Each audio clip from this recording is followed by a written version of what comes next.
Use the code CHICKEN in the shop.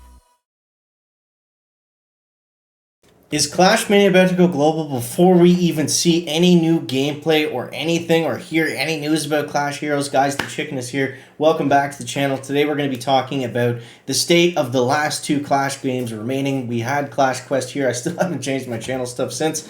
But Clash Quest, as you guys know, is no longer with us. And it is now down to the 3 supercell games that they announced. I think it was almost 2 years ago now. It's down to Clash Mini, which we've seen ton of updates for. It's been in beta forever. Lots of great content creators covering the game. And Clash Heroes, we haven't seen anything. It's basically just a chicken talking about the announcement trailer from, 2 years ago. So let's talk a little bit about kind of the state of Clash Mini and how that compares to, what could go on or what has been going on with Clash Heroes. So I have not played this game in a minute. But we're going to dive back into right where I was. I'm just going to be, playing the old style that I was doing. I do have a clan here if you guys want to join. It's just called the Chicken. Official clan spelled incorrectly of the Chicken. So if you guys want to join that, then join up. So I'm going to be posting a little bit more Clash Mini over the next few days because I think, or over the next little while, I don't know, but I think it's in a really interesting spot right now. So I've covered a lot of Supercell games in the past. It seems like I'm kind of cursed with the ones that I pick. They end up not being winners for whatever reason. But I've seen the development cycle. I've seen what they go through and how the community responds to it and the content creators and everything. Now I may not know Clash Mini in and out, but what I've seen from my standpoint and everything that I can see, it looks like the game is really in great shape.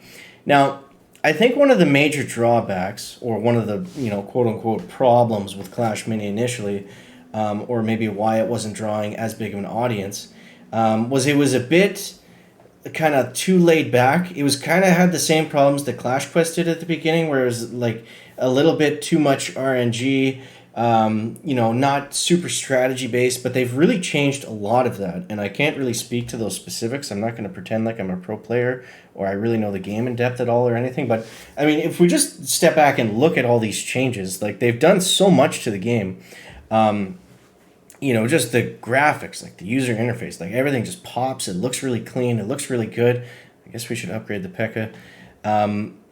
And yeah, the game just looks really polished. They've done a lot of little stuff like the ready button. I know that's probably been added in there for a long time, but they've done a lot of little stuff to make just the gameplay experience a lot more fun and a lot more, it is satisfying. Like when I'm playing it right now, like when you win, it is super satisfying. And the one thing about it not, maybe being super, super strategic or skill intensive, at least from a casual standpoint. Like I can play casually and win some matches and level up here. It's not like super draining. I don't know like a better way to explain what I mean. But like if you play Brawl Stars or if you play like Boom Beach, for example, or even like high level Clash of Clans, or I'd say Clash Royale is probably the lowest on those, but it's kind of it's almost exhausting in a way to play some of those games because there's like so much going on. It's more about the placements. It's more like chess almost, where it's like you've got to read what's going on, and you have to kind of predict where your opponent is going to place your troops. It's not just drop them wherever like I'm doing right now. That's not how the game is played. But you've got to like read and predict based on what your opponent's using, where he's going to put his troops. And it's more of like a mental thing rather than, can I place, my card immediately down within 2 seconds. And the frenzy thing is really cool at the end. I like that as well, even though it just lost me the match. But I mean, we compare this with Clash Heroes, right? That's what we're talking about today. And, it's two like totally different games. It's two completely different games, right?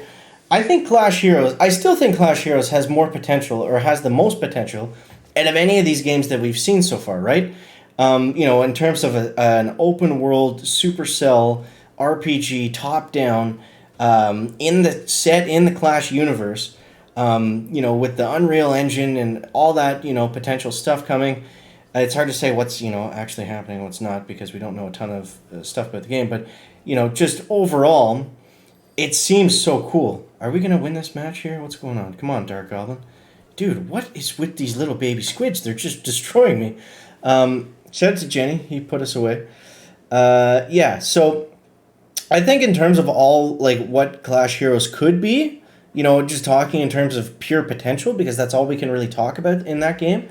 I think that could be, the biggest Supercell game because it's so accessible and, it's just a different style. It's something that we haven't really seen before.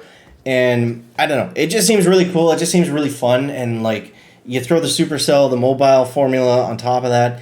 It seems like everything is there to make a huge game. But for whatever reason, we're not seeing anything out of Clash Heroes. And I think that might play a part into Clash Mini because, Supercell, the reason they're named that is because, they have small game teams, right? They have small, I think they have, for the size of the company might sound like a lot, but I think they have like 200 employees or something like that. Or it's not huge, it's not Ubisoft, it's not EA, it's not, this massive, global corporation. It's a smaller company. So I think what, their mindset around these games, and this plays into what I'm talking about, is produce something that's like magical and perfect and to the best that they think it can be. And I don't think the way they would go about doing that would be to push out 3 games all at the same time.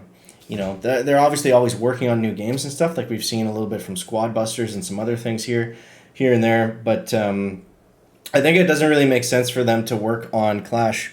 Let's put a P.E.K.K.A down. Clash Mini and Clash Heroes at the same time, especially because Clash Heroes is probably going to take a lot from a development standpoint, especially if there's nothing out on it yet. So I think that it says a lot about Clash Mini that we've seen nothing from Clash Heroes because it seems like Supercell is really devoted that sort of Clash team or however that works to focusing on this one game. That's just my guess. This is not like insider information or anything. I'm just a YouTuber. I am in the creator program, but I'm just, I don't. None of this is facts. This is just my, personal kind of guess or whatever. So.